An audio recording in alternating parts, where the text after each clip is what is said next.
Is this the dagger? What up, JP Nation? It's your boy JP. Today we are reacting to another Making the Case video of who's the greatest team of all time. We're all focusing on the 1996 Chicago Bulls. Probably the best team ever that went 72-10, even though Golden State went 73-9, but they didn't win the championship, but the Chicago Bulls did. This is Michael Jordan's first full season back after retirement in 1993. Dennis Rodman is added into the mix. Tony Kukoc, Scottie Pippen, Steve Kerr, Joe Bledsoe, the list goes on and on. Ron Harper. So Phil Jackson's coaching. So before we get into it, make sure you subscribe to It's Just JP for more basketball content. Click the notification bell. You know where our next upload is. On the road to 30K. Thank you all so much for tuning in. Make sure you like this video. Let me know what you may react to next. Is the 1996 Chicago Bulls team the greatest team ever? If you don't think so, let me know in the comments who's the greatest team ever. Without further ado, let's go and get into the video. What's the goal of basketball? To win, right? But not just to win individual games. The ultimate goal is to win a championship. Yes. Of course, basketball is a team sport. Championships are won by the most complete, most inspired team. Every champion deserves credit, but the question on my mind is, who's the greatest team of all time? With apologies to Bill and Wilt, I have a list of 8 teams since 1970 that I want to look at as having a claim to that distinction. It is a loaded question, and one that I ultimately can't answer. Is it the teams that were front runners from beginning to end? The ones who were unbeatable at their peak? Maybe the ones who tapped into something special and overcame countless obstacles? There is no right answer. It's your job to make your own call, and it's my job to make the case. So today, I'll be making the case for the 1996 Chicago Bulls as the greatest basketball team of all time. Has the GOAT, Michael Jordan. Shout out to Clayton Crawley for the video too as well. He got great Making the Case videos. I did the 86 Celtics. Please check that out. If you're looking for cheap tickets to go to the basketball game, I got you covered. It's just JP partner with SeatGeek to give you the best ticket purchasing experience. Download the SeatGeek app and you'll unlock so many opportunities to go to an event you will certainly enjoy, like a basketball game. What's awesome about SeatGeek is that it gives you the best price from a lot of sellers, and it separates the good from the bad, and also shows you the viewpoint of your seat on your next outing. Yes, use that, but hold on, there's more. Use the promo code It'sJustJP to get $20 off your purchase. Your deal just got even more awesome. So what are you waiting for? Download the SeatGeek app for your next event experience. Why this Bulls team? Weirdly, that's a question I anticipate people asking. Between the 1990-91 season and the 97-98 season, the Chicago Bulls won 6 championships behind the efforts of Michael Jordan, Scottie Pippen, and head coach Phil Jackson. Each was punctuated with immortal, memorable scenes. A crying Jordan holding his first trophy. Oh yeah. A shrug. A flu. And more than one iconic series icing shot. Why this team and not another? People who fancied themselves basketball snobs occasionally sort out those who submit the 96 Bulls into this discussion. No way, they say. The 91 and 92 Bulls were way better. Michael and Scottie were younger, the league was more competitive, and they had way more depth on the front line. Ooh, nice shot. Yeah, the 96 Bulls record is impressive, but the league had expanded. New teams had diluted the talent pool and created a vacuum. For you to say that the 96 Bulls are the best just goes to show that you don't really know what you're talking about. You probably love Patrick Beverly, don't you? Be casual. And those are some valid points. Michael and Scottie were younger. The league was more competitive. And those teams did not suffer from the same dearth of talent in their big men that the 96 squad did. Nice pass. So, here's the facts. They went 72-10. The best record to that point in NBA history, and the first team to win over 70 games. Their 87-13 overall record is the highest winning percentage of any team ever. They paced the field in nearly every important statistic. Wow, look at that. First, the highest net rating for a single season ever. Third, come on now. Their roster consisted of Hall of Famers Michael Jordan, Scottie Pippen, and Dennis Rodman. Tony Kukoc came off the bench as one of the best sixth men of all time. Facts. Definitely check out my was video. A defensive specialist at point guard. Steve Kerr and Judd Butchler provided offense off the bench, while Luke Longley and Bill Wennington manned the middle. Why not use a different Bulls team? Because by nearly every metric that we use to measure teams, this team is not only clearly the best Chicago Bulls team ever, it is the greatest NBA team ever. They won more games than any other champion has ever won. That alone should count for something. The entire goal of the sport is to win games and win the championship. And the Bulls did it better than anyone. Their resume is immaculate. 72-10 and the chip, yeah. But Michael Jordan was the league MVP and leading scorer. Dennis Rodman won the rebounding title. Phil Jackson won Coach of the Year. Jerry Krause won Executive of the Year. Tony Kukoc won Sixth Man of the Year. Mike, Scottie, and Dennis made First Team All-Defense. And Michael and Scottie were both named to First Team All-NBA. No matter where you look on this team, all you find are the hallmarks of excellence. Where else do you start than with the greatest basketball player of all time, The GOAT, Michael Jordan? Sure, he was younger in 91 and 92. You can make the argument that he was a better individual talent then, but give me this Michael over the rest. After a nearly 2-year hiatus to pursue a dream of professional baseball, Jordan returned as a more mature, more evolved player. He doesn't fly quite as high as he used to, but he doesn't need to. He's smarter than he's ever been. He picks his spots and knows exactly how to get there. Fadeaway's deadly, He's still mid-range. the most lethal scorer in the league, still the nightmarish amalgamation of quickness, strength, touch, speed, shooting, and know-how. His drives to the basket still draw the breath of every spectator across the globe. He trusts his teammates, kicking them the ball when they get open or as he gets doubled. He still has the abilities to wreak havoc on the defensive end and does so with zeal. He doesn't take nights off and he doesn't get tired. He led the league in minutes and played in all of Chicago's 100 games that season. As I have said before, a basketball in Michael Jordan's hand is the defining image of the sport. It feels like they were made for each other and that we should celebrate the fact that they were able to intersect. He was the best offensive player in the game, able to score seemingly at will from everywhere on the court, had developed into a capable and willing passer, defended at one of the highest levels in the league, and, dare I say it, took nearly every matchup personally. Right alongside him, as he was for every championship campaign in Bulls history, was Scottie Pippen. Often cited as the greatest sidekick in basketball and perhaps all of sports, the moniker should carry no insult when applied to Pippen.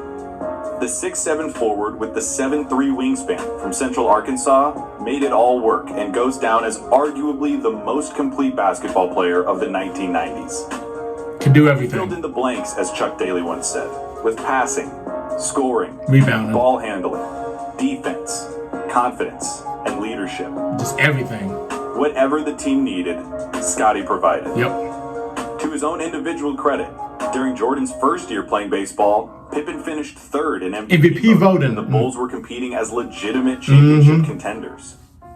The following season, again without Jordan, Pippen led the Bulls in every major statistical category. By 96, Pippen had settled comfortably into an average of 20 points, 6 assists, and 6 rebounds a night. And did I forget to mention that Pippen might well be the best perimeter defender in NBA history? Shoot. Well, Scottie Pippen might well be the best perimeter defender in NBA history. It was Pippen who was often given the responsibility of guarding the opposing team's best scorer, a fate similar to being sentenced to Alcatraz. Scottie was made to play defense and did it with every inch and ounce of his body. On that end of the floor, he was nearly as destructive as Jordan was on offense. Yes, it's true that Scottie succeeded next to Jordan. But it's just as true that Jordan only succeeded next to Pippen. They formed a perfect partnership, different in so many complementary ways. Best duo. Where Michael's intense competitiveness led him to berate and criticize his teammates in order to get the most out of them, it is universally said that Pippen's presence was just as necessary. the yin to Jordan's yang, with his amicable demeanor and willingness to put his arm around teammates. It was his contributions and sacrifices, as much as anything, that put the Chicago Bulls in position night in and night out to succeed. You cannot construct a more complementary team player for nearly any roster or play style than Scottie Pippen. Yep. Rounding out the big three was the most enigmatic man in the show, Dennis Rodman. When I made a video talking about the 1989 Pistons, I mentioned that the Pistons' Dennis Rodman was not the one with the hair or the tattoos or the relationship with actresses like Madonna and Carmen Electra. This version of Dennis Rodman is that guy. As his life and career progressed into the 90s, Rodman's behavior became erratic. Yeah. His personality, eccentric. Following a less than stellar stint with the Spurs, the 34-year-old Rodman was traded to the Bulls in advance of the 95-96 season. Of note, Rodman was and is the best pound-for-pound rebounder of all time. It's not an argument. He paced the league in boards with 14.9 a game. David Robinson was second with 12.2. Wow. Dennis Rodman averaged 22% more rebounds than David Robinson and couldn't have been more than an inch and a half taller than Michael Jordan. If you saw The Last Dance, you might remember a sequence where Dennis rambles about the different ways that the ball will fly off the rim based off of who's shooting, from where, and with what kind of spin. It's edited in a funny way that makes Dennis seem equal parts savant and eccentric. But the thing is, that's the way his brain really works. Even going back to the 90s, there are accounts of Dennis watching replays and explaining that somehow, somewhere in his brain, there is a mechanism that can project, predict, and intuit angles and trajectories based off of the most imperceptible of variables. He studied tape not necessarily to discern how different teams handled pick and rolls, but to put to memory the way a Patrick Ewing finger roll behaves off the rim, or the exhaustive possibilities that a Gary Payton shot presents. When training camp began with the Bulls, Rodman insisted that he rebound for Jordan and Pippen while they shot before practice, so as to commit their variables to memory. And don't forget, Rodman was still a pest of a defender. Yes. He was called the Worm for a reason. He could and did effectively guard centers, despite giving up 4 or 5 inches. He could deny entry passes, stand his ground in the post, hustle too, and outthink or outmuscle even the greats of the era. Man knew how to play the game. You might be tempted to call Rodman a one-dimensional player. And while it's true that he was never much of an offensive threat as a scorer or passer, You don't have to be. I can't think of a better team to remedy those weaknesses than the one with the greatest scorer of all time on it. Rodman doesn't score? Fine. He doesn't need to. He can commit himself to the things that he loves and that he's good at, which is being an all-league defender and a game-changing, series-altering, morale-crushing rebounder. What's it matter if a pitcher can only throw one pitch, if it's a 120-mile-an-hour fastball? And the rest of the Bulls were as decorated and as talented as you will find on an NBA roster. Tony Kukoc came off the bench as an overqualified reserve, winning the 6th Man of the Year award and finishing the regular season as the team's 3rd leading scorer. Could do everything. He was a great shooter, terrific passer, and as a long, versatile 6'11" small forward, presented matchup problems at both ends. Ron Harper, the team's point guard, embraced the role of defensive specialist, offering no sanctuary for players deemed unworthy to be guarded by Jordan or Pippen. Like healthy. Kerr came off the bench as a backup guard and helped space the floor and provide sparks of offense in his limited minutes, thanks to the fact that he is still the most accurate three-point shooter in basketball history. And yeah, okay, Bill Wennington and Luke Longley weren't stars at center, but they didn't really need to be. Rodman more than picked up their slack. These teams from the past that sacrifice center production in favor of more versatile perimeter players tend to project well into the modern game. At the same time, though, this lack of talented size does leave them ripe for critics who suggest that they couldn't stand a chance against a dominant center. Which line of thinking is correct? I don't know. But I'm going to give the benefit of the doubt to the team that went 72-10 in a league with Hakeem Olajuwon, Patrick Ewing, David Robinson, and Shaquille O'Neal. I don't know. Call it a hunch. I also want to take a minute and talk about the mindset of this Bulls team. To do that, we have to talk about the Zen Master. There's some debate as to how important head coaches are to the success of NBA teams, but Phil Jackson is one of the ones who mattered. His unconventional approach to coaching centered on presence of mind and borrowed philosophies and techniques from everywhere, from the Sioux tribes to Zen Buddhism. As much as he preached the tenets of the triangle offense, emphasizing spacing, taking what the defense gave you, and playing with intent, he imbued the Bulls with a sense of the moment. Today only happens once. You only get to play the game for so long. And teams like this don't come around often. With the oldest roster in the league, the Bulls took these lessons to heart, ran his system beautifully, and never found a moment that was bigger than they were. This team had the eye of the tiger. That's thanks to Phil Jackson, and thanks to Michael Jordan. Michael Jordan was the top of the food chain. He was an apex predator. He had no rivals, never found an equal. He competed and wanted to win to a fault. Nobody trained harder than he did. The legend of Michael Jordan is one of a man who never, not one time, got outworked. And that work ethic was applied unilaterally to his teammates. Unbelievable. They were berated and held to the highest standard of performance in professional Steve sports Hook got punched by in a the face. pathologically competitive maniac. As a result, every member of the 96 Bulls was honed like a blade. You had to be a stone-cold competitor with ice in your veins to run with Jordan. You have to take that into account when talking about the greatest teams of all time. If teams take on the identity of their best player, then this team is unlike any other. You can talk about matchups and schemes and systems all you want. This team goes into every game with a Michael Jordan mindset. They don't just expect to beat you. They don't just expect to win. They want to decimate you. They're the alpha dog, constantly looking for challenges, waiting for somebody to return their gaze. They want the fight. As they entered the playoffs, they put the pressure on themselves. They knew their 72 wins would be discounted if they didn't win the championship. Yep.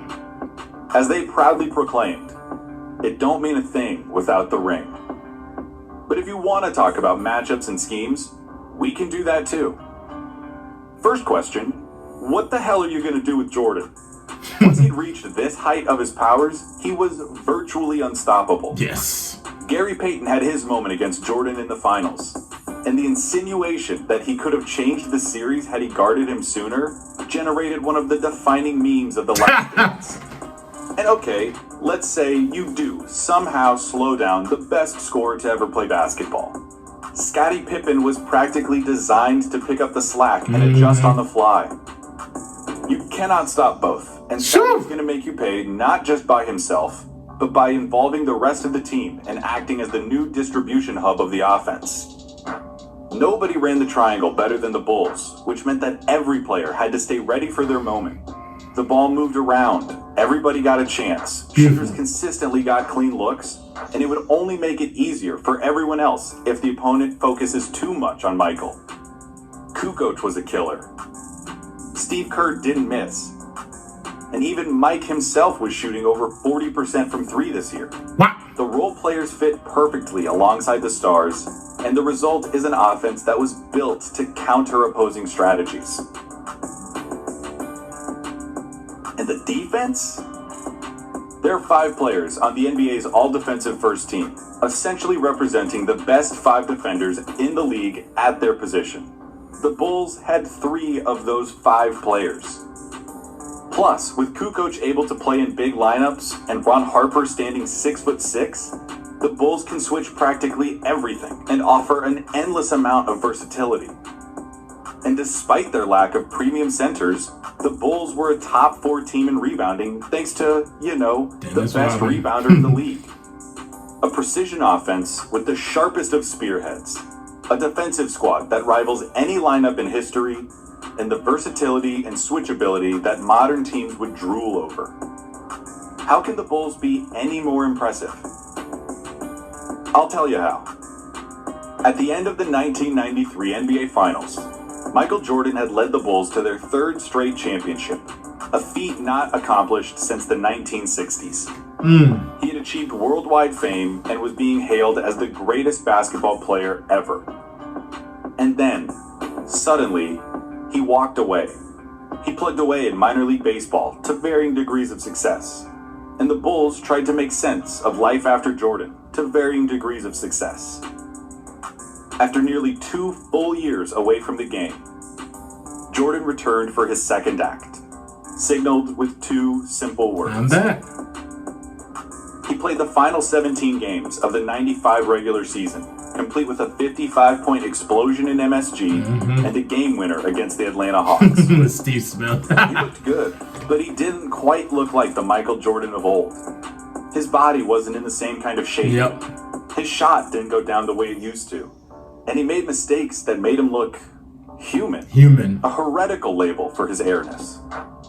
In the second round of the playoffs, for the first time in over half a decade, Michael Jordan lost, defeated at the hands of Shaquille O'Neal's Orlando Magic in 6 games. The questions began almost instantly. The Bulls traded for Dennis Rodman. That guy's a head case, right? Are they desperate? Pippen had accrued extra miles while Jordan was gone. How could his body hold up? And most importantly, was it possible that Michael Jordan could still be Michael Jordan? The bar had never been higher for an athlete. Michael Jordan was the standard. He was basketball. How could he walk away and come back nearly 2 years later, step into an almost completely new roster, and be expected not just to compete, not just to win, but to dominate in a way that was specific to him and his teams? In the face of these questions, Michael Jordan and the 1996 Chicago Bulls responded with the most successful season in professional basketball history. 72 regular season wins and a championship. What is the greatest team of all time? What's it look like? Who's on it? And how would you know that they're the greatest of all time? They'd probably have the best sidekick ever. Someone who can do anything on a basketball court, including completely neutralizing the opposing team's best player. They'd like to have the best rebounder since color television, another player who isn't afraid of anything and who can stop giants in their tracks.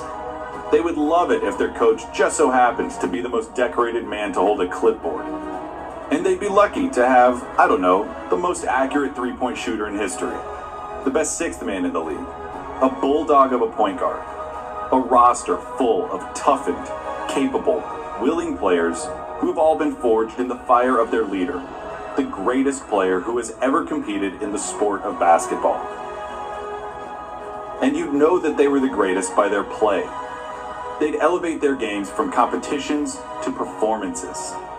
Spectators would leave awestruck, forever grateful to say that they saw this team. They were there. They witnessed history. This greatest of teams would look a whole lot like the 1996 Chicago Bulls. Because that's exactly what they are. The greatest basketball team of all time.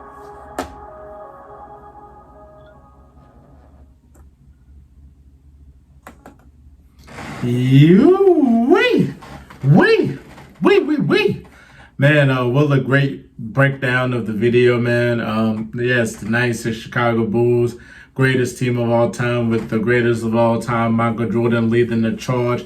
Like I said, his first full season playing basketball, came back that previous season, played like the last month of basketball. No holds granted on the team and lost to a really good Orlando Magic team that was up and coming with Shaquille O'Neal and Penny Hardaway and Dennis Scott. So, they had to, there's a lot of questions. It's like, okay, they got Dennis Rodman. Like I said, he was a head case, they worked really well with San Antonio. Scottie Pippen, how healthy could he be? Jordan, could he be Michael Jordan? Just so many questions, and they proved it that season. They were motivated every single night. That's the one thing about that team. They were motivated every single night. And Jordan he led the league in scoring, won the MVP. Tony Kukoc won 6th Man of the Year. Phil Jackson won Coach of the Year. Jerry Krause won Executive of the Year. You had Dennis Rodman winning the rebounding title. Scottie Pippen, Jordan, Rodman, first team all defense. Scottie Pippen, Michael Jordan, first team all NBA. You got players that played their role really well. Ron Harper, was a beast in Cleveland, and the Clippers, when he was healthy, he was a beast. He was coming. And then just injuries just kind of just happened for him. But he was still a beast on the defensive side of the ball. So you had him at point guard. Steve Kerr, the most accurate three-point shooter of all time, could shoot the lights out. Like I said, Tony Kukoc, just could do everything, being, 6'11", just could shoot the ball, could play defense, could pass the ball. Like, you had a really complete team. And like you said, like the league wasn't weak either. You had really good teams, like the Supersonics, you had the Phoenix Suns. In the East, you had the Knicks, you had the Pacers, you had the Orlando Magic, just to name a few teams. You had really good teams. And for them to win 72 games and then going into the playoffs and just had a real great record, winning 87 games. 87 games. And then you looked at the offensive rating, number one, defensive rating, number one, points, number one, net rating, number one. Oh my goodness gracious. Everybody talking about the 16 Warriors. That was not really probably the best team of all time, even though they won 73 games. Everybody keeps talking about the 17 Warriors with Kevin Durant as the best Warriors team. The 86 Celtics, the 87 Lakers. I mean, the list goes on and on, the best teams of all time, the 01 Lakers. But when you look at that 96 Bulls, you see that ball movement. You see the coaching philosophy of Phil Jackson. I mean, what better could you be? Like, what better could you be? So I think this is the greatest team of all time. If you think that there's another team that's better than the 96 Chicago Bulls, please comment down below and just let me know your thoughts. And let me know what you may react to next. Subscribe to It's Just JP for more basketball content. Click the notification bell. You know when our next upload is. On the road to 30K. Make sure you like this video at the end. I'm JP. Y'all have a wonderful day. Peace.